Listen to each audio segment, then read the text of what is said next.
Il y a comme un doux parfum en ce matin. Et ensemble, bénissons l'Éternel en tout temps. Que sa louange soit toujours dans notre bouche.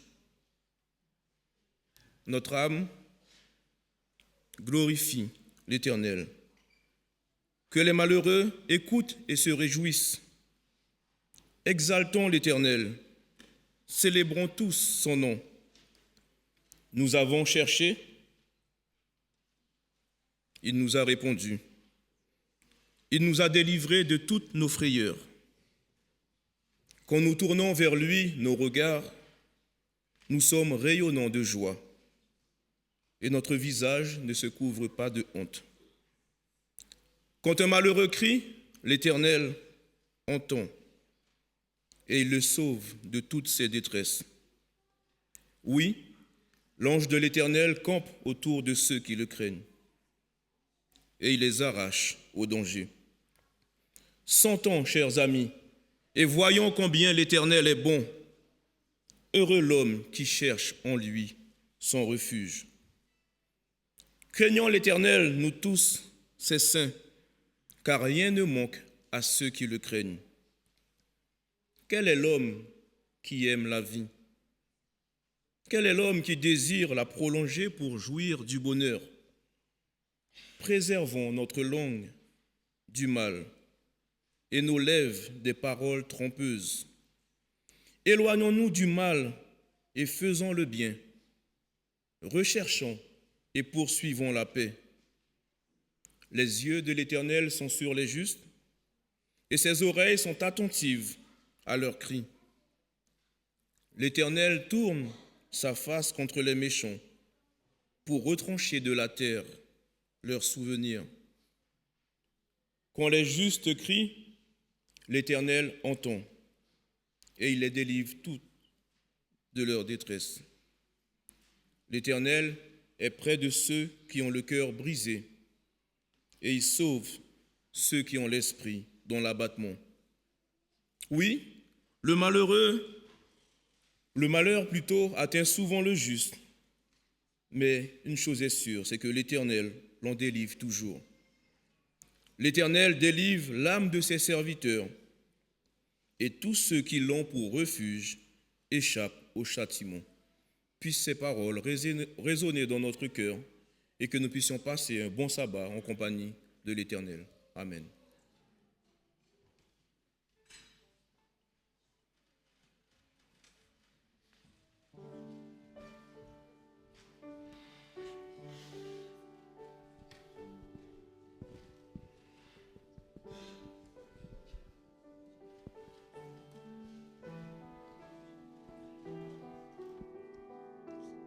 Bonjour à tous.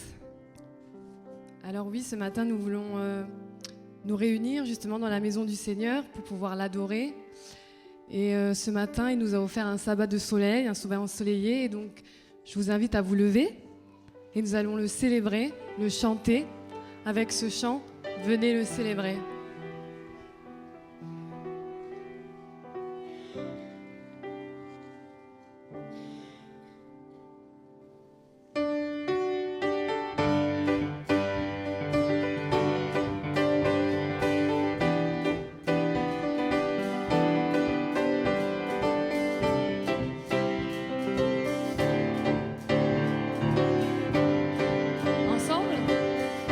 Venez le célébrer.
Si nous venons lui rendre gloire aujourd'hui, c'est parce que nous croyons qu'il est vraiment la vérité, le chemin et la vie. Alors je vous invite à le chanter.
Alors Seigneur, nous voulons te demander d'ouvrir les yeux de nos cœurs, que nous puissions vraiment comprendre ta parole qui, nous le croyons, est la vérité.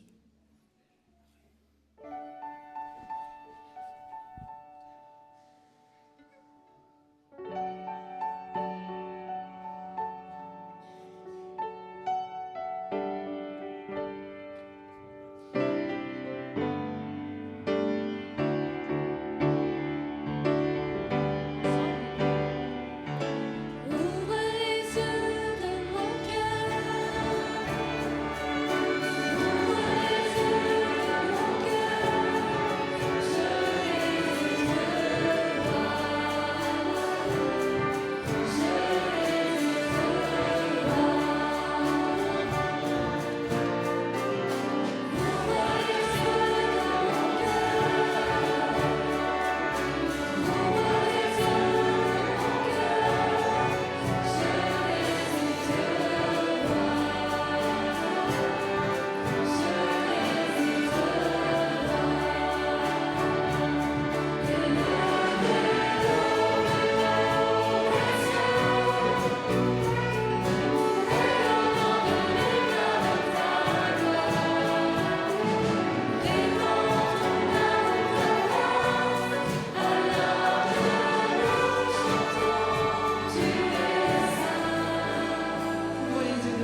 Prions.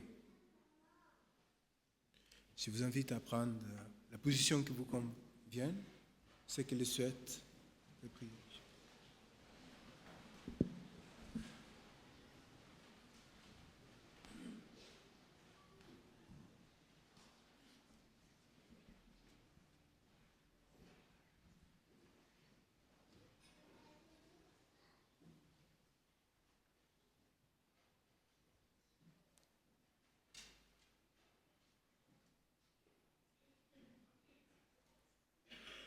Notre Dieu, notre Père, Dieu 3 fois saint, compatissant, bienveillant, miséricordieux. Nous sommes ici ce matin, Seigneur, pour te dire merci. Merci pour la vie. Merci pour ton soutien chaque jour. Oui, merci Seigneur, car tu as donné ta vie pour chacun de nous. Notre Dieu, vérité. Notre roi qui pardonne. Viens nous pardonner, Seigneur, ce matin. Viens nous pardonner de nos fautes, de nos manquements, de nos non-ouvertures à ton esprit. Et viens, Seigneur, nous donner la force d'accepter ta grâce, de te faire confiance. Père éternel, viens nous libérer de nous-mêmes. Viens nous libérer, Seigneur, de tout ce qui nous emprisonne, qui nous empêche, Seigneur, d'aller à toi, la vie. Seigneur, ce matin, nous voulons que tu nous interpelles. Nous voulons que tu nous parles à travers ton serviteur qui va nous porter ta parole ce matin. Nous voulons t'accueillir dans notre cœur. Nous voulons te dire tout simplement, oui Seigneur, viens être notre roi dans notre cœur. Au nom de Jésus, Amen.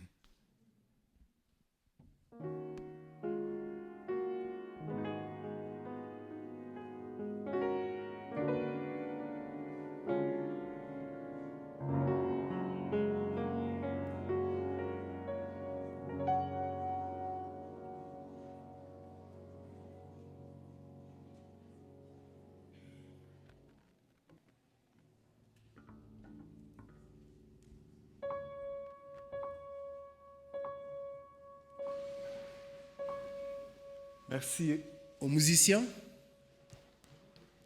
Merci à vous tous.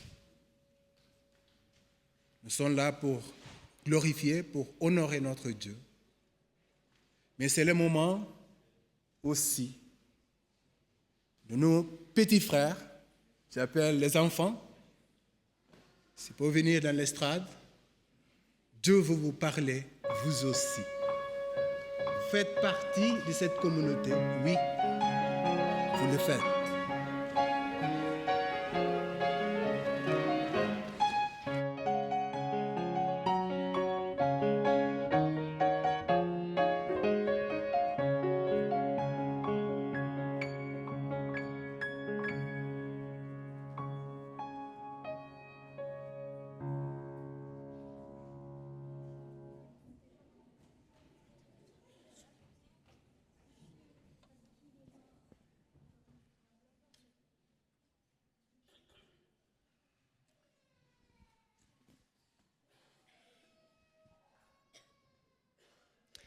Bonjour les enfants. Alors, je vais vous raconter aujourd'hui l'histoire de Anthony et Marc. Anthony et Marc, ils sont amis depuis très très très longtemps. Depuis qu'ils sont peut-être un peu comme vous, depuis l'école primaire. Et ils ont fait l'école primaire. Qu'est-ce qu'il y a après l'école primaire? Le collège, le lycée. Et ils ont fini leurs études ensemble. Et ils se sont dit, oh, on va fêter ça. On a fini nos études et avant de rentrer à l'université, on va fêter ça. Et qu'est-ce qu'on pourrait faire? Un voyage. On va faire un voyage ensemble.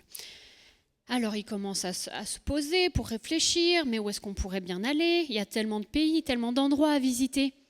Mais il y a un pays qui a particulièrement retenu leur attention, le Burkina Faso. C'est un pays en Afrique, donc c'est pas juste à côté, hein. C'est un petit peu loin. Mais ils ont dit, ah, on a tellement entendu parler de ce pays et on a envie de voir autre chose. Allez, on va aller au Burkina Faso. Et ils y sont allés. Et ça s'est bien passé dans l'ensemble, mais seulement, ils se sont rendus compte qu'il y a tellement d'enfants qui sont dans la rue, qui sont pauvres, qui n'ont pas à manger, qui ont des habits tout déchirés. Ils ont peut-être un seul t-shirt, un seul short, et ils sont déchirés. Ils ont l'air d'avoir soif, d'avoir faim, et ils se sont dit, mais c'est pas possible. Comment est-ce que nous, on peut vivre de notre côté du monde avec tout, même plus que ce dont on a besoin? Et sur cette même planète, il peut y avoir des enfants comme ça qui sont dans la rue, qui n'ont pas vraiment de maison, pas vraiment d'habits, pas vraiment à manger, pas vraiment à boire. Ils ont dit non, mais on ne peut pas rester comme ça sans rien faire. Et ils sont revenus avec un désir sur leur cœur de monter une association pour aider ces enfants. Et ils se sont dit, c'est un projet qu'on va monter. Est-ce qu'on a de l'argent? Non, on n'a pas d'argent. Est-ce qu'on connaît quelqu'un qui peut nous donner de l'argent? Non. On connaît personne qui peut nous donner de l'argent, mais si Dieu a mis ce projet sur notre cœur, c'est lui qui va faire en sorte qu'il nous donne les moyens, qu'on puisse avoir l'argent, qu'on puisse avoir tout ce dont on a besoin pour monter ce projet. Et ils ont ouvert l'association Arc-en-Ciel. Et ils sont partis dans cette nouvelle aventure. Et quelques jours plus tard, donc là ils étaient rentrés ici, en France on va dire, et quelques jours plus tard, Anthony est dans le tram et il voit un sac noir qui a apparemment été oublié. Alors, il le prend, il se dit, je vais regarder ce qu'il y a à l'intérieur quand même, on ne sait jamais, peut-être ça pourra m'indiquer sur qui a oublié ce sac. Et quand il l'ouvre, il y a tellement d'argent, il y a 20 000 €. Je ne sais pas, est-ce que ça pourrait être ça la solution? Est-ce qu'ils n'avaient pas besoin d'argent? Ils avaient besoin d'argent ou pas? Oui. Ouais. C'est pour une bonne cause, on est d'accord. Mais est-ce que ce serait dire la vérité de dire que c'est son argent? Non, mais peut-être que c'était le cadeau de Dieu. Alors on va voir ce qui va se passer. Alors il était là en train de regarder Anthony cet argent et puis de dire mais en même temps, et si c'était l'argent de quelqu'un qui a vraiment besoin? Imagine c'était quelqu'un qui avait, je sais pas, oublié cet argent, mais c'était de l'argent très très important. Non, je peux pas le garder. Je sais que Dieu nous aidera à financer ce projet, mais ce serait pas honnête de le faire avec cet argent. Alors il est allé au bureau des objets trouvés et il a laissé ce sac. Et il a dit à la personne, ben voilà, j'ai trouvé ce sac dans le tram. J'espère que vous retrouverez la personne à qui il est. Et il y a 20 000 € dans ce sac. Et il l'a laissé. Non. Et quelques jours plus tard, il y a une vieille dame qui vient donc à ce bureau et qui dit, ben, je sais que ça risque pas d'arriver, mais est-ce que par hasard on vous a ramené un sac dans le tram? J'ai laissé un sac noir avec 20 000 € dedans et c'était toutes mes économies de toute ma vie. Vous savez, je suis pas très très riche, mais là j'avais sorti tout mon argent pour pouvoir aider mes enfants à construire leur maison et j'ai perdu tout. Et là, les gens du bureau ils disent, mais oui, on a ramené ce sac-là. Oh, non, incroyable, on vous a ramené le sac. Oh, non, mais il faut que je connaisse le nom des personnes qui vous l'ont ramené. Oh, mince, on a oublié de garder le nom. Mais cette petite dame, elle était tellement contente d'avoir pu retrouver son argent. C'était vraiment de l'argent très, très, très important pour elle. Et avec toute cette histoire, il y a quelqu'un, un journaliste, qui a vu un petit peu ce qui s'était passé et qui a dit « Oh, non, c'est une histoire tellement incroyable qu'on ne peut pas ne pas la mettre dans les journaux. » Alors il a rédigé un article en racontant cette histoire incroyable d'honnêteté, comme on en voit très peu, malheureusement, dans notre monde. Et il a fait donc tout un article là-dessus. Et en parallèle de cette histoire, il y a Madame Suzy, qui avait un ami qui était gravement malade. Ouais, on va y arriver. Elle a un ami qui est très, très, très, très malade et il sait qu'il a plus que quelques jours à vivre, quelques semaines ou peut-être encore quelques mois, mais que malheureusement, il sait il va mourir. Et cet ami, il a dit à Suzy, « Je te confie l'argent, j'ai de l'argent qui me reste et je veux te le confier et je veux qu'il soit dédié à une cause bien particulière, à des enfants dans les pays du tiers-monde, dans les pays où justement les enfants sont pauvres ou peuvent être dans la rue ou n'ont pas assez à manger ou à boire. Et je te le confie et je veux que tu attendes un signe. Quand tu auras un signe de la part de Dieu, tu investiras cet argent. » C'était une lourde responsabilité. Alors du coup, Suzy, elle s'est attachée à une chose, un signe. Elle a dit, tant que je n'ai pas un signe, je n'investis pas cet argent dans une association ou dans un endroit comme ça où ils ont besoin. Et Suzy, elle lit le journal. Et à votre avis, sur quoi est-ce qu'elle tombe dans le journal ? Sur l'histoire.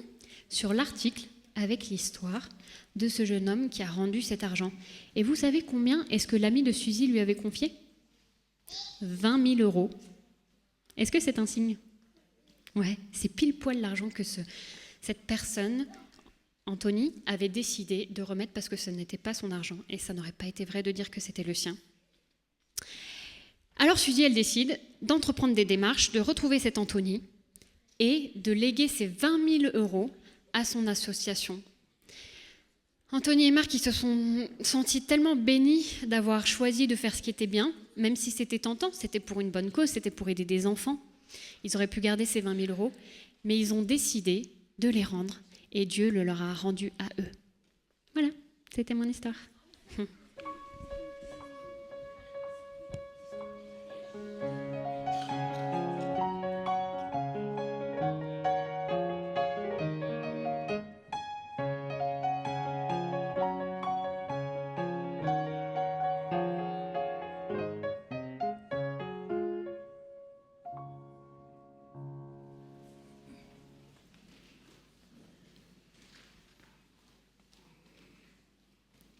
Merci à Erika Robinson qui nous a raconté les histoires des enfants, la fidélité. C'est avec ces mots que j'appelle Pascal qui va nous lire le texte. Merci.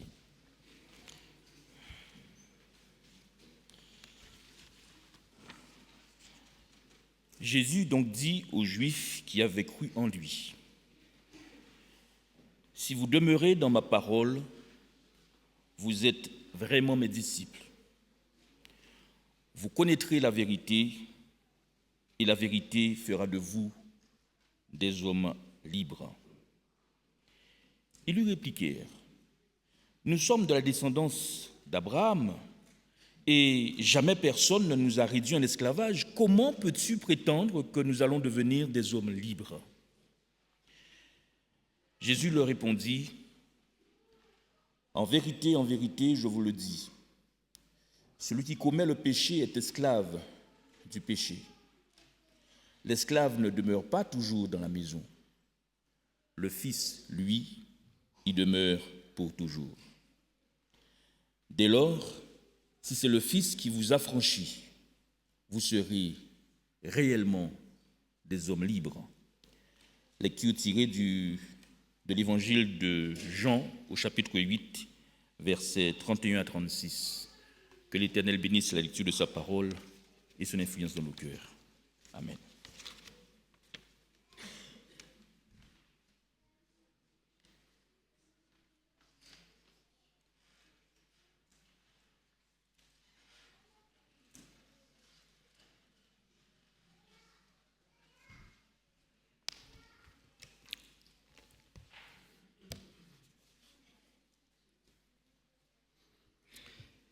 Ce dont le monde a le plus besoin,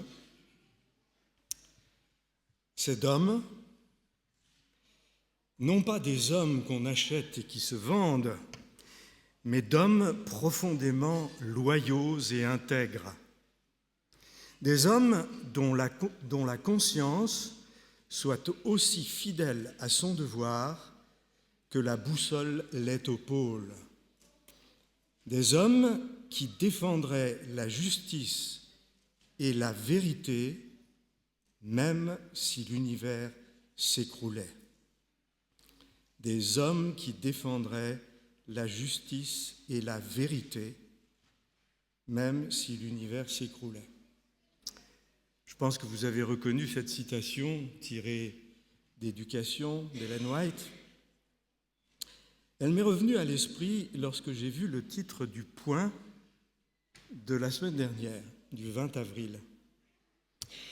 En gros titre, La défaite de la vérité. À l'intérieur du magazine, le titre est devenu une question. La défaite de la vérité aura-t-elle lieu? Le contexte de cette question angoissante, nous le connaissons.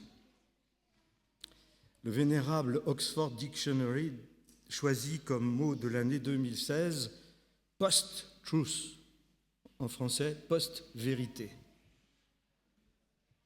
Cet adjectif signifie qu'aujourd'hui, et je cite Le Monde du 2 février, « la vérité n'est plus toujours la valeur de base.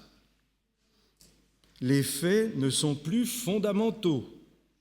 Les personnalités politiques peuvent désormais annoncer de fausses nouvelles en toute connaissance de cause, des mensonges pour faire court, sans le moindre égard pour la vérité et en tirer bénéfice. Des fausses nouvelles en toute connaissance de cause, sans le moindre égard pour la vérité. »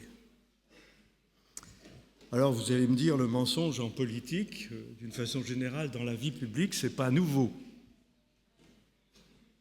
Voir dans l'histoire la manipulation par le nazisme, voir la façon dont l'invasion de l'Irak de Saddam Hussein a été déclenchée par George Bush, etc., etc. Cependant, il semble qu'aujourd'hui, une limite ait été franchie. Le New York Times écrit « Ce qui est nouveau, ce n'est pas que la vérité soit falsifiée ou contestée, mais c'est qu'elle soit devenue secondaire. » Le sociologue des médias, Sylvain Parasi, décrit ainsi l'homme politique post-vérité, un tribun qui met en avant sa propre subjectivité, revendique le pouvoir de l'émotion contre les faits, prétend mettre le réel à sa botte en affirmant sa volonté d'agir. Suivez mon regard. Et le mal s'étend.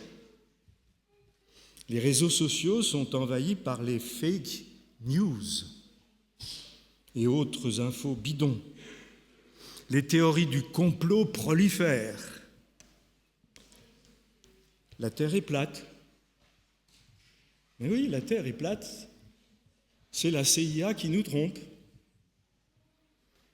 Ajoutons que les médias modernes, globalement, nous caressent dans le sens du poil, nous enferment dans ce qu'ils voient de nous, nous confortent dans nos façons d'être et ne nous encouragent pas, c'est le moins qu'on puisse dire, à évoluer, à changer, à progresser.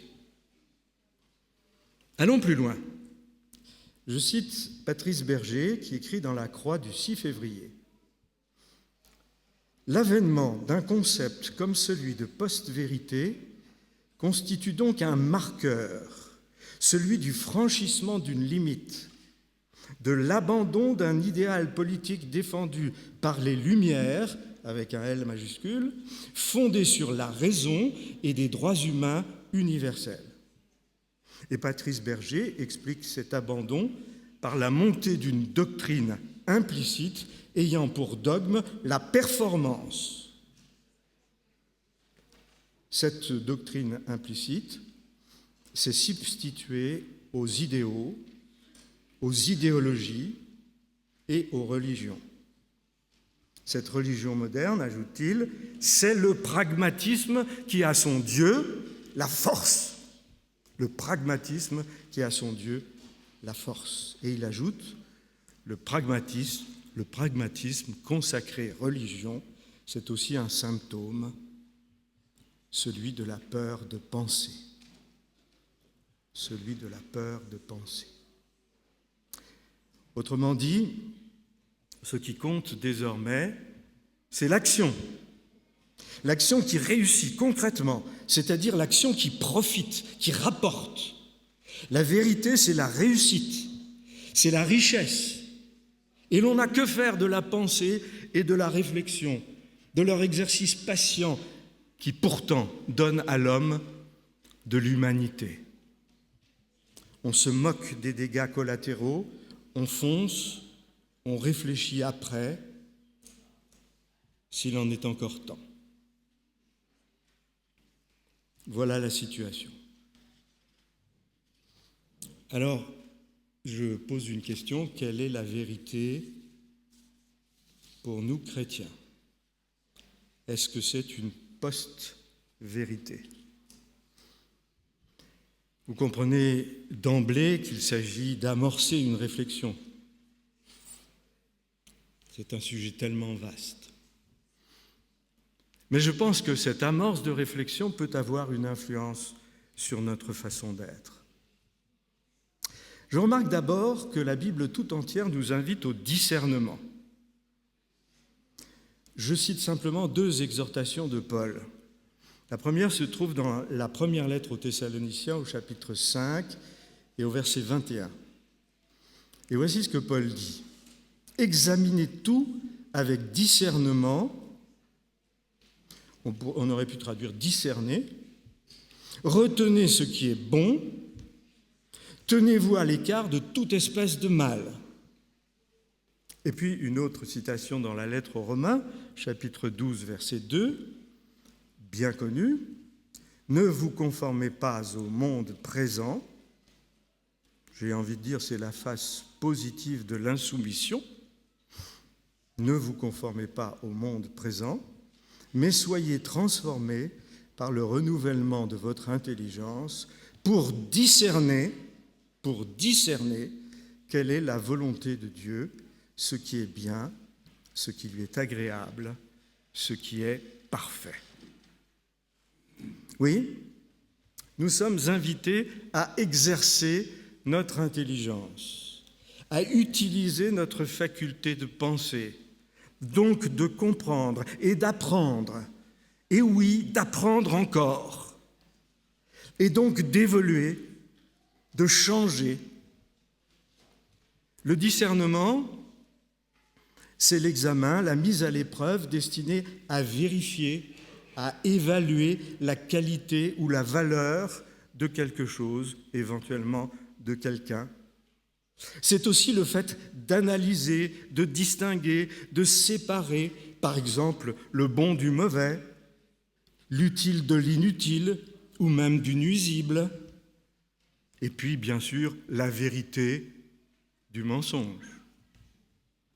Or, nous vivons dans un monde hostile au discernement.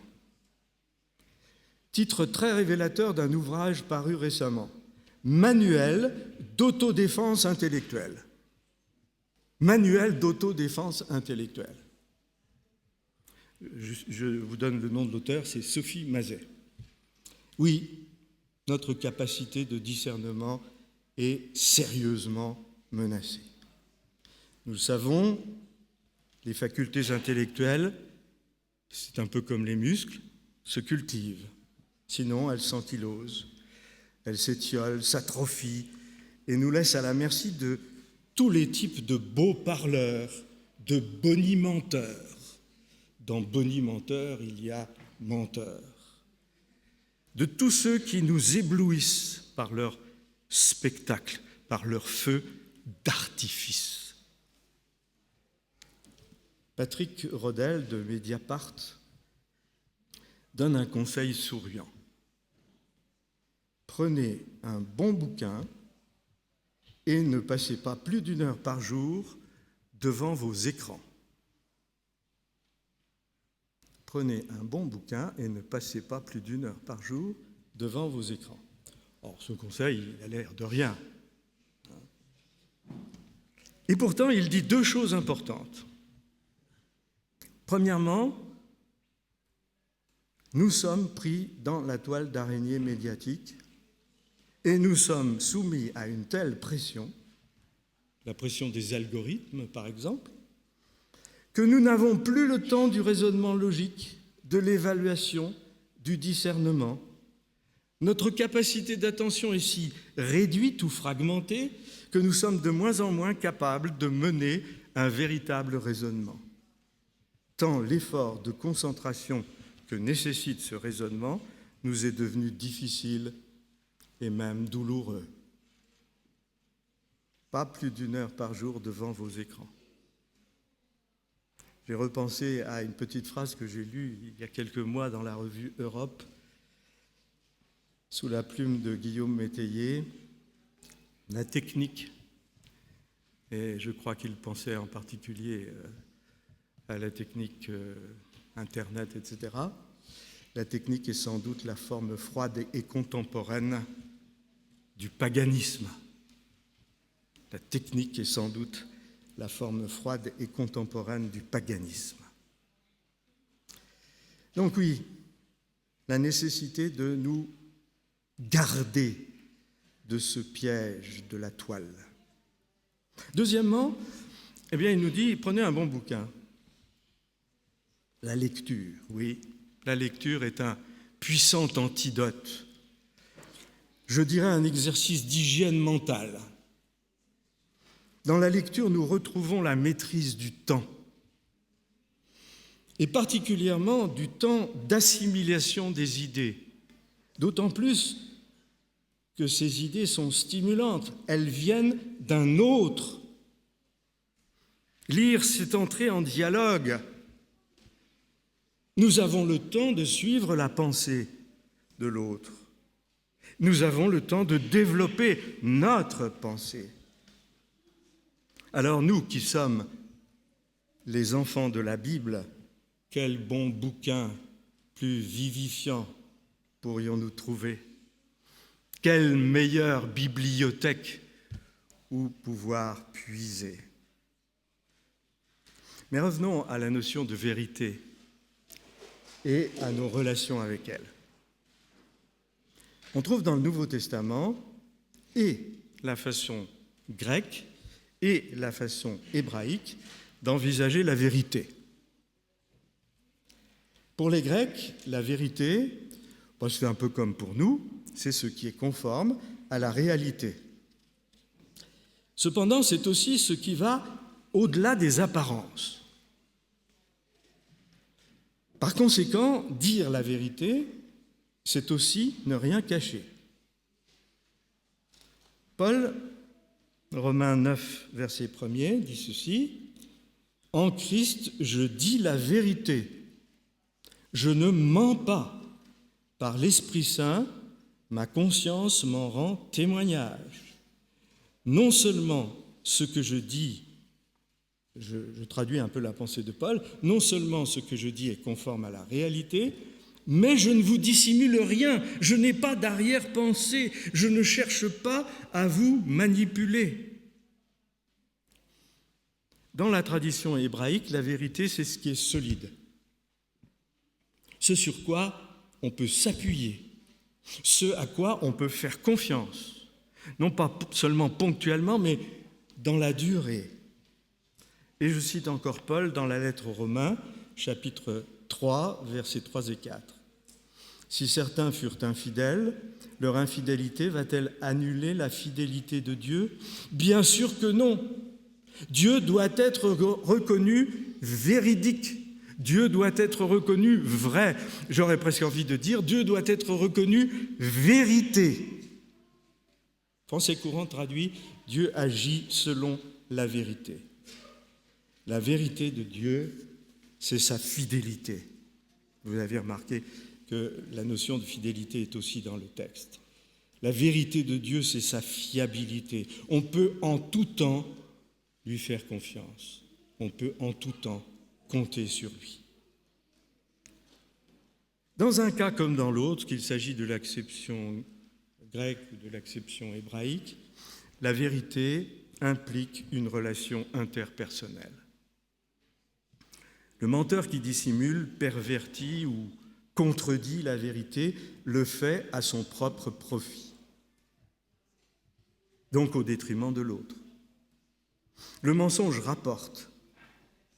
Dire la vérité, ce n'est pas asséner à l'autre ses 4 vérités, comme on dit, c'est lui donner ce qui peut lui être utile. C'est donc se préoccuper de son intérêt, pas de mon intérêt. Dire la vérité à l'autre, c'est le servir, lui. Ce n'est pas me servir. L'exhortation au discernement se double d'une exhortation à l'examen de soi. Le discernement ne me sert pas seulement à apprécier la valeur d'un discours ou la valeur d'un comportement, mais à évaluer aussi la valeur de mon discours, la valeur de mon comportement. La vérité a à voir avec la rectitude, merci à Erika pour son histoire, à l'honnêteté, à la responsabilité. L'examen de conscience, oui, c'est une discipline du passé. Aujourd'hui, l'examen de conscience est peu compatible avec le mouvement perpétuel de la vie moderne. Et pourtant, ne devons-nous pas, comme Paul, pouvoir dire, et là je cite le chapitre 24 des Actes au verset 16, voici ce que Paul disait, « Je m'efforce de garder sans cesse une conscience irréprochable devant Dieu et devant les hommes. » Eh oui, le discernement est un effort. Le discernement est un effort. Notre rapport à la vérité implique, redisons-le, notre relation avec Dieu et avec nos frères et sœurs, les humains.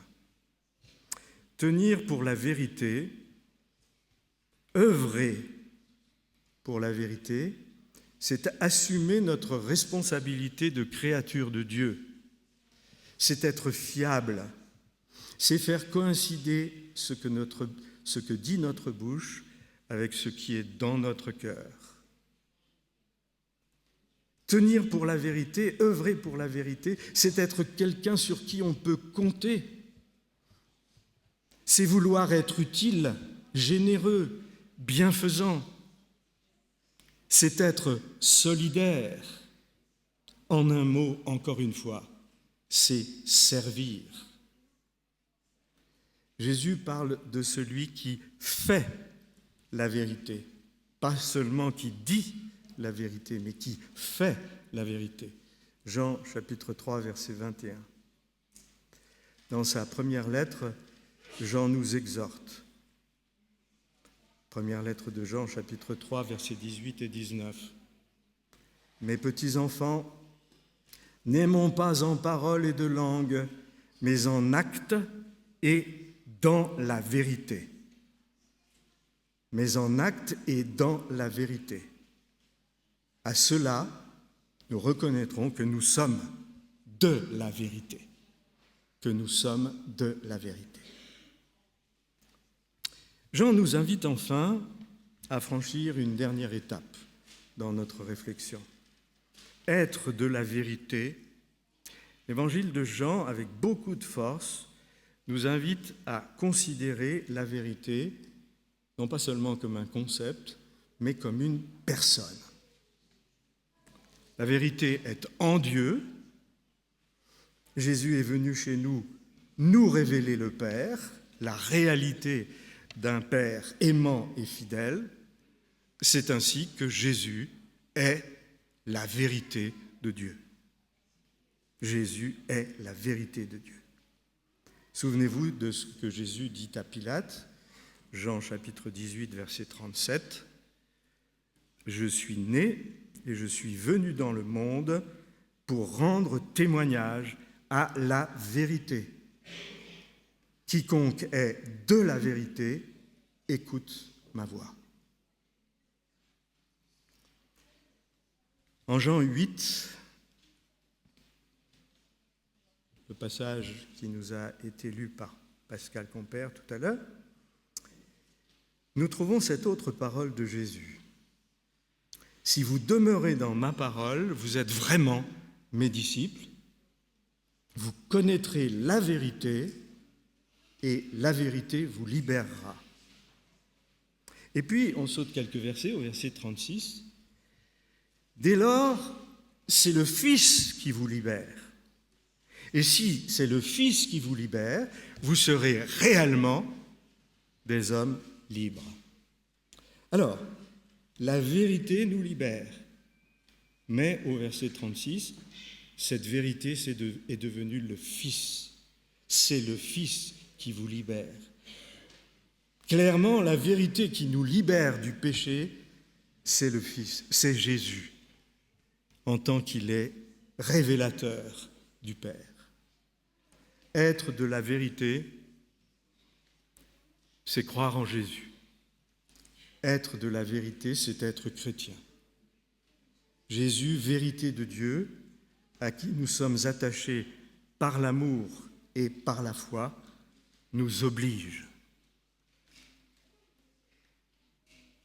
Jésus, vérité de Dieu, à qui nous sommes attachés par l'amour et par la foi, nous oblige. Que Dieu, par son souffle saint, nous aide à être quotidiennement de la vérité.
grâce nous est faite d'être les enfants de la vérité, appelés pour être vrais, pour vivre la vérité, pour témoigner de la vérité.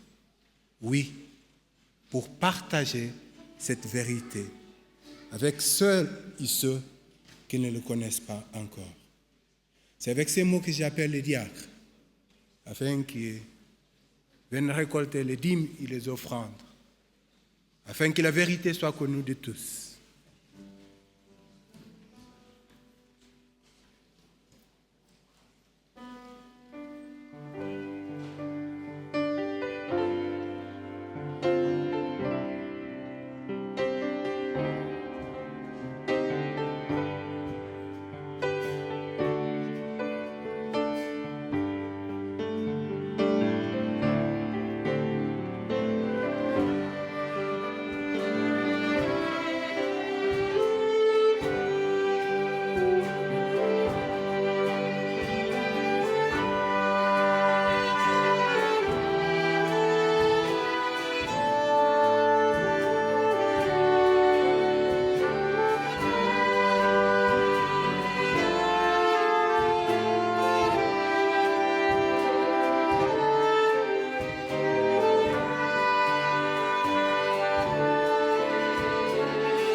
Éternel, Dieu 3 fois saint,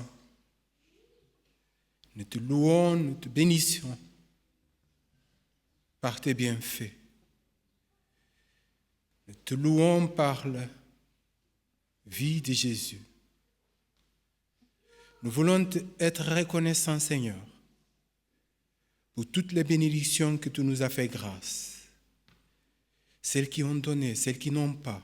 Tu connais les raisons, Seigneur. Mais dorénavant, nous remettons les parts de ce que tu nous donnais à toi. Nous t'en prions que celles qui vont les diriger les fassent pour ton honneur, pour ta gloire. Au nom de Jésus. Amen.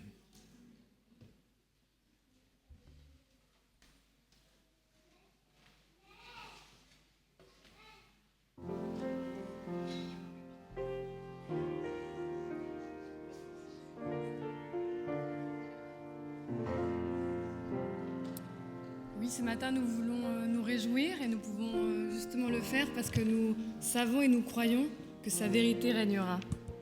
Il est exalté.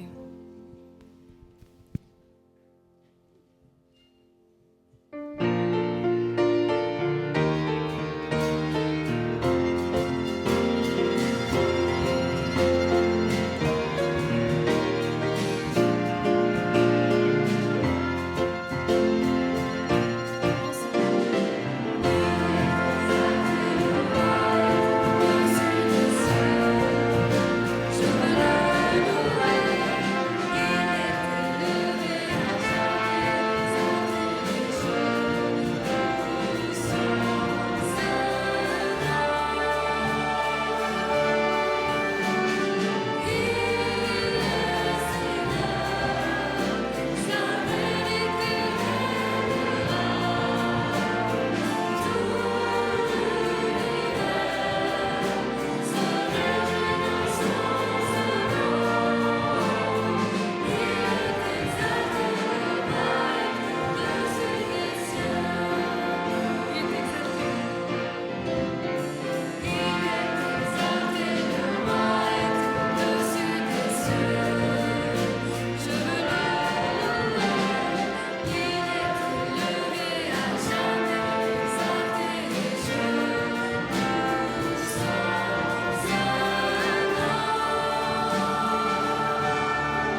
Dieu nous bénit et nous envoie. Que le Dieu de Jésus-Christ,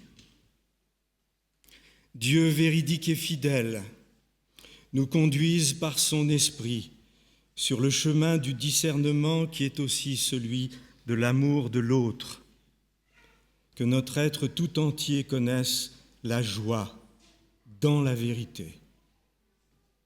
Que soit avec nous tous grâce, miséricorde et paix qui viennent de Dieu notre Père et de Jésus-Christ notre frère et du souffle saint dans la vérité et dans l'amour. Amen.